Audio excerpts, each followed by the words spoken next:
আসুন আজকে আমরা জানবো হচ্ছে যে আমাদের দেহের একটি গুরুত্বপূর্ণ অঙ্গ যার নাম হচ্ছে অগ্ন্যাশয়।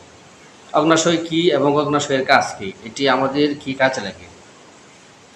যেমন আমাদের শরীরে কিন্তু প্রত্যেকটি অঙ্গেরই কিছু না কিছু কাজ রয়েছে। তেমনি অগ্ন্যাশয় নামে একটি অঙ্গ যা মানে কার্যকারিতার অভাবে আমরা ডায়াবেটিস নামক একটি জটিল রোগে আক্রান্ত হই এবং দীর্ঘদিন অসুস্থ থাকার পরে ধীরে ধীরে মৃত্যুর দিকে ধাবিত হই। তাহলে আসুন আমরা জেনে নিই অগ্ন্যাশয় কীভাবে ভালো রাখা যায় এবং অগ্ন্যাশয় কী এই সম্পর্কে আজকে আমরা জানি। যেমন অগ্ন্যাশয় পেটের পেছনে বাঁকাভাবে অবস্থিত। আমাদের যে পেট পাকস্থলীর পেছন দিকে বাঁকাভাবে অবস্থিত। এটা হচ্ছে আপনার অগ্ন্যাশয়, অর্থাৎ পাকস্থলীর পেছনের দিকে এর বিস্তৃতি। প্রতিটি মানুষের আহ, দেহে মাত্র একটি অগ্ন্যাশয় থাকে। অঙ্গটি আকৃতি অর্ধ ডিম্বাকৃতির। এর আকৃতি ডিম্বের মতো অর্ধ ডিম্বাকৃতির। সামনের দিকে গোলাকার, পেছনের অংশে কোণাকৃতির, লম্বায় প্রায় 15 থেকে 20 সেন্টিমিটার চওড়া, প্রায় 3 সেন্টিমিটার এবং প্রায় 2 সেন্টিমিটার প্রশস্ত। কালোচে বাদামি বর্ণের অঙ্গটি প্রায় 80 থেকে 90 গ্রাম ওজনের হয়ে থাকে। তাহলে যা দেখুন আসলে মানে এটি খুবই ইম্পর্টেন্ট অঙ্গ, মানে অগ্ন্যাশয়টি এ সম্পর্কে আমাদের ভালোভাবে ধারণা থাকা প্রয়োজন। আচ্ছা, অগ্ন্যাশয় আমাদের দেহের মধ্যে আছে, কিন্তু এর কাজ কি? আসলে এর এর মানে কার্যকারিতা সম্পর্কে আমরা জানি। যেমন অগ্ন্যাশয় দুটি হরমোন রিলিজ করে, সেটি হচ্ছে আপনার একটির নাম হচ্ছে আপনার ইনসুলিন, আরেকটি হচ্ছে গ্লুকাগন। গ্লুকাগন নামে আরেকটি হরমোন রয়েছে। এই দুটি হরমোন সে রিলিজ করে।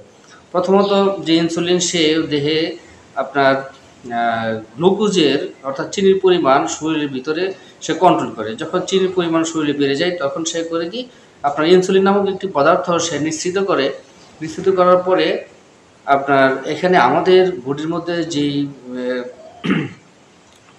ইয়েটা থাকে, চিনিটা বা গ্লুকোজটাকে সে নিয়ন্ত্রণ করে নিয়ে আসে এবং গ্লুকোজটাকে আমাদের সেলের ভিতরে ঢুকিয়ে দিলে তখন আমরা এনার্জি বা শক্তি পাই। যদি আবার দেখা গেছে যে আপনার ইনসুলিনের কারণে ইয়ে কমে গেছে, আপনার আমার বডির ভিতরে চিনি বা গ্লুকোজের পরিমাণ কমে গেছে, তখন করে কি গ্লুকাগন নামে আরেকটি হরমোন রয়েছে, সেটি সে রিলিজ করে যেন ইয়েকে বাড়ানো যায়, গ্লুকোজকে বাড়ানো যায়। কারণ গ্লুকোজ তো আমাদের শক্তি, গ্লুকোজ যদি একবার শেষ হয়ে যায় তাহলেও সমস্যা। পরে আপনার এক ধরনের পাচক রস তৈরি করে যা হজমে সাহায্য করে। সে একটি পাচক রসও তৈরি করে যা হজমে সাহায্য করে। অগ্ন্যাশয়ের শর্করা ও চর্বির পরিমাণ বেড়ে গেলে এর কার্যক্ষমতা হারিয়ে ফেলে। অগ্ন্যাশয় আমরা যে অনেকে অতিরিক্ত স্বাস্থ্য হয়ে যায়, অতিরিক্ত স্বাস্থ্য হলে কি হয়, আমাদের বডির ভিতরে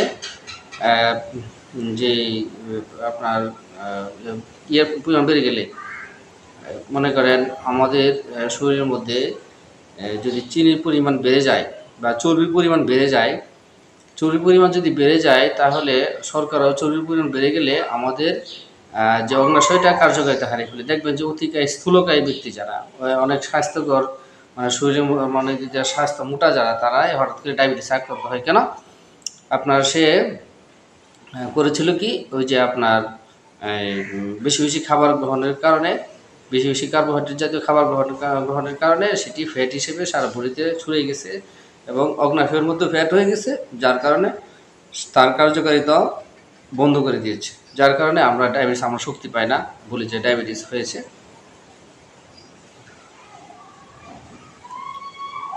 গ্লুকোজ অতিরিক্ত বেড়ে যাওয়ার দেহের বহুমূত্র বা ডায়াবেটিস রোগ হয়। এই যে গ্লুকোজ মানে যখন এর কার্যকারিতা কমে যায়, মনে করেন এই যে আমাদের যেই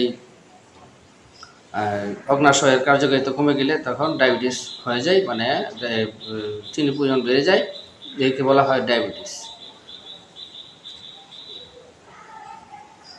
অগ্ন্যাশয় ভালো রাখতে আমরা কি করতে পারি? দেহের প্রতিটি অঙ্গের জন্য পানির কোনো বিকল্প নেই। আমাদের দেহের প্রতিটি অঙ্গের জন্য পানির কোনো বিকল্প নেই। প্রচুর পরিমাণে পানি পান করতে হবে। এতে দেহের পাচক রসের সরবরাহ ঠিক থাকবে। যে পাচক রস মানে হজম শক্তির যে রসটা, ওইটা সরবরাহ ঠিক থাকবে, ফলে খাবার হজমে সহায়ক হবে। আবার খাবারের সঠিক হজমে পাকস্থলী ও পিত্তথলিতে পাথরের পরিমাণ কমবে, পাইলস দূর হবে। অতিরিক্ত ফাস্টফুড, অ্যালকোহল ও মিষ্টি জাতীয় খাবার রক্তে গ্লুকোজের মাত্রা বাড়ায়, ফলে অগ্ন্যাশয়ে চর্বি জমে যায়। চর্বি জমলে সঠিকভাবে ইনসুলিন, গ্লুকাগন তৈরি হয় না। দেহের ডায়াবেটিস, উচ্চ রক্তচাপ ও কোলেস্টেরল জনিত সমস্যা তৈরি হয়। তাই প্রচুর পরিমাণে শাকসবজি, ফলমূল ও তিতা খাবার খান। দেখেছেন? খাওয়ার সময় খাবার ভালোভাবে চিবিয়ে খান। এতে মুখের লালা খাবারের সঙ্গে মিশিয়ে হজমে সাহায্য করবে, সঠিকভাবে পাচক রস তৈরি হবে। অতিরিক্ত পরিশ্রম ও অলসতা দুটোই শরীরের জন্য ক্ষতিকর। আপনার অতিরিক্ত পরিশ্রম যেমন ক্ষতি করে, আবার একেবারে অলস হয়ে যাওয়া মানে কোনো কিছুই না করা, সেটাও আমাদের শরীরের জন্য খুবই একটি মানে ক্ষতিকর একটি বিষয়। দেহের ওজন সবসময় নিয়ন্ত্রণে রাখতে হবে।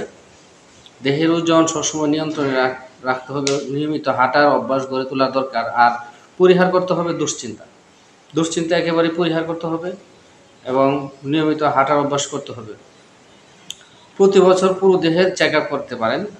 প্রতি বছর পুরো দেহের আপনার চেক আপ করাতে পারেন, তাহলে আপনার শরীরের মধ্যে থাকা অজানা রোগ মানে দূর হয়ে যাবে। ওষুধ থাকলে এটা ধরা পড়বে। চিকিৎসকের পরামর্শ ছাড়া দীর্ঘ সময় বা অনেক বছর পর্যন্ত ডায়াবেটিসের ডোজ একই রকম রাখবেন না। হাই ব্লাড প্রেশার বা যে কোনো অসুখের ওষুধ খাবেন না। অর্থাৎ প্রতিনিয়ত আপনি চিকিৎসার সম্মুখীন হন।